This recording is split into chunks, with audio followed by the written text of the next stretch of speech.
O livre-arbítrio existe? Outro dia vi em uma rede social a seguinte frase: a minha parte preferida da Bíblia é aquela onde Deus dá o livre-arbítrio, depois afoga todo mundo por não fazer o que ele queria. A frase se refere ao dilúvio, nos tempos de Noé. A princípio, ela nos leva a acreditar que Deus é vingativo, e por isso, se não fazemos o que Ele deseja, acabamos sendo punidos. É a visão de que, no Antigo Testamento, Deus era cruel e vingativo. Uma visão distorcida, com certeza, pois se fosse assim, não haveria da parte de Deus as alianças com Noé, com Abraão, com Jacó e a vinda de Jesus Cristo. O problema é que a humanidade não cumpre a sua parte e por isso mesmo sofre.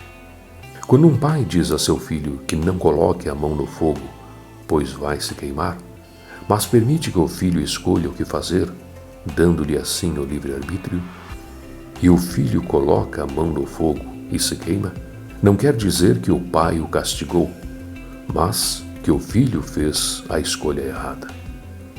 Na natureza existem leis que devem ser obedecidas, caso contrário, sofremos as consequências. E essas leis valem para todos, independente de idade, sexo, raça, credo ou condição social. A lei da gravidade, por exemplo, existe para todos e tudo o que se joga para cima e que seja mais pesado do que o ar, acaba caindo, independente de quem jogou. A água molha, o fogo queima e assim por diante. Há pessoas que acreditam que existe um destino pré-estabelecido e, portanto, não importa o que fazemos, pois as coisas acontecerão do mesmo jeito. Outros, como eu, acreditam que temos a liberdade de escolha e, consequentemente, vamos desfrutar ou sofrer com os resultados das escolhas que fizermos. No vídeo Quem Manda em Você, já tratei de parte desse assunto, abordando a questão do destino e da missão. Você pode assisti-lo se ainda não o fez, ou rever caso queira relembrar o assunto. Vou deixar o link na descrição e ao final deste vídeo. É importante lembrar que as escolhas às vezes podem ser difíceis de se perceber, pois trazemos em nós uma gama de conceitos, crenças e hábitos que herdamos de nossos familiares e do meio em que vivemos.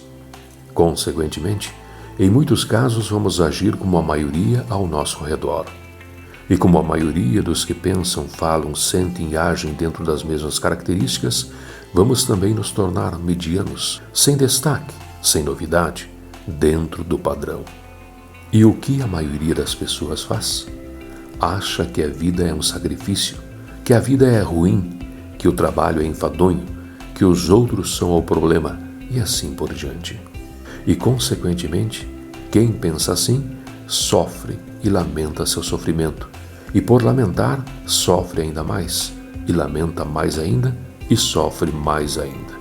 Trata-se de um círculo vicioso que transforma a vida num eterno sofrimento. Outras pessoas passam pela vida e não permitem que a vida se faça presente. Estão adormecidas, inconscientes, se deixam levar, deixam que os outros assumam a direção de suas vidas e por isso não vivem. Acham que Deus as castiga, que Deus as abandonou, mas o que ocorre é que continuam fazendo as mesmas escolhas todos os dias e por isso continuam dentro da mesmice. O livro Fernão Capelo Gaivota nos faz pensar sobre esse assunto, onde ele não se contenta em apenas comer, dormir e fazer voos medianos. A vida tem que ter mais, segundo Fernão Capelo Gaivota.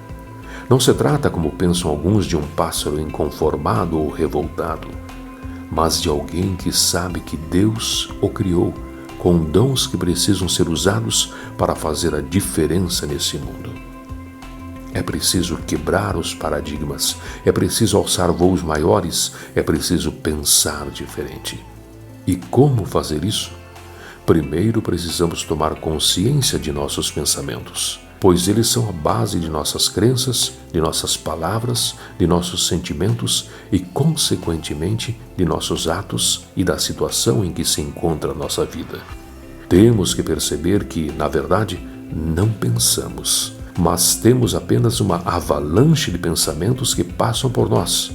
E na maioria das vezes pensamos o que os outros disseram e vivemos a opinião dos outros. Precisamos fazer perguntas, ver se de fato as coisas são como falaram ou não. Precisamos experimentar e conhecer a nossa verdade e não se deixar levar pela verdade dos outros.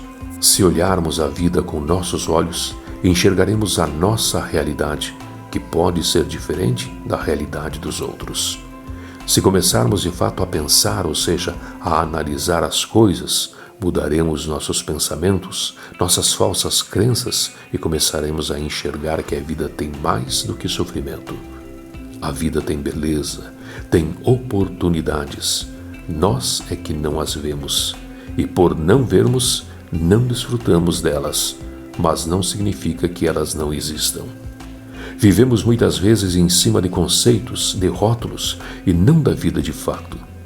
Se nunca experimentamos um alimento, por exemplo, e alguém o descreve para nós, por mais detalhada e minuciosa seja a descrição desse alimento, se não o experimentarmos, se não o provarmos, jamais saberemos o real sabor do mesmo.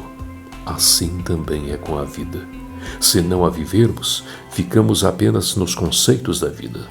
Jamais experimentaremos de fato o que é viver. Temos o livre-arbítrio para continuarmos a deixar a vida passar, dia a dia, na mesmice, ou podemos começar a enxergar as maravilhas que ocorrem ao nosso redor. Precisamos parar de olhar para uma flor e dizer, é uma rosa, ou é uma margarida, ou o nome da flor que for.